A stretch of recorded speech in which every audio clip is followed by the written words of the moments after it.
ঢাকা আন্তর্জাতিক অপরাধ ট্রাইব্যুনালের এজলাসে সেদিন বাতাস ভারী ছিল। বাইরে হাজার মানুষের ভিড়, কেউ নীরবে চোখ মুছছে, কেউ স্লোগান দিচ্ছে, কেউ শুধু তাকিয়ে আছে আদালতের ফটকের দিকে। ভেতরে নিস্তব্ধতা এমন যেন সময় থেমে গেছে।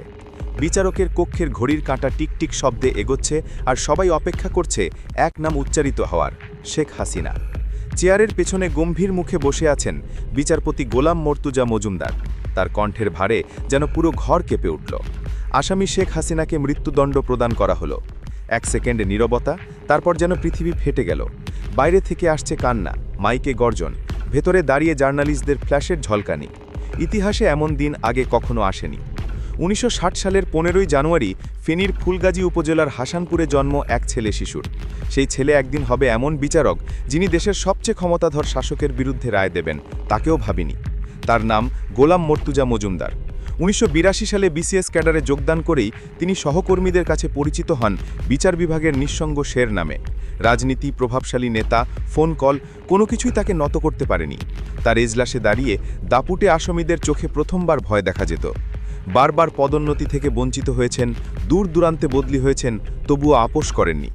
একবার কোনো প্রভাবশালী এমপি ফোনে বলেছিলেন, স্যার একটু সাহায্য দরকার। উত্তর ছিল সংক্ষিপ্ত, আমার কলম আল্লাহ ছাড়া কাউকে ভয় পায় না। যে সরকারের সময় তাকে পদোন্নতি থেকে বঞ্চিত করা হয়েছিল, সেই সরকারের প্রধানের বিচার করার দায়িত্ব আজ ইতিহাস তার হাতে তুলে দিয়েছে। জুলাই বিপ্লব, যেখানে ছাত্র জনতার আন্দোলন দমন করতে গুলি চালানো হয়েছিল, রাস্তায় পড়ে থাকা মৃতদেহ, লাল পতাকার নিচে অসংখ্য মা বাবার কান্না, সেই দৃশ্যই পরিণত হয়েছিল শেখ হাসিনা সরকারের পতনের সূচনায়। রাষ্ট্র জানত এই হত্যার বিচার সহজ নয়। এখানে কেবল রাজনীতি নয়, আন্তর্জাতিক স্বার্থ, ভারতীয় চাপ, এমনকি পশ্চিমা প্রভাবও জড়িয়ে আছে। তবুও অন্তর্বর্তী সরকার সাহস দেখায়। তারা জানত ন্যায় বিচার করতে হলে সাহস লাগে, আর সেই সাহসের নাম গোলাম মর্তুজা মজুমদার। অবসরের পর নিভৃতা বসবাস করছিলেন তিনি। কোনো দল, কোনো রং নয়, শুধু বই, প্রার্থনা আর এক শান্ত জীবন। তাকে যখন ট্রাইব্যুনালের চেয়ারম্যান হিসেবে দায়িত্ব দেওয়া হলো, তিনি বলেছিলেন, আমি ভয় পাই না, কারণ আমি অন্যায় করব না। এই বিচারের মেরুদণ্ড ছিল রাষ্ট্রপক্ষের team. Chief prosecutor Tajul Islam এবং তার সহযোগী ব্যারিস্টার নাবিলা রাত দিন এক করে সাজিয়েছিলেন মামলাটি।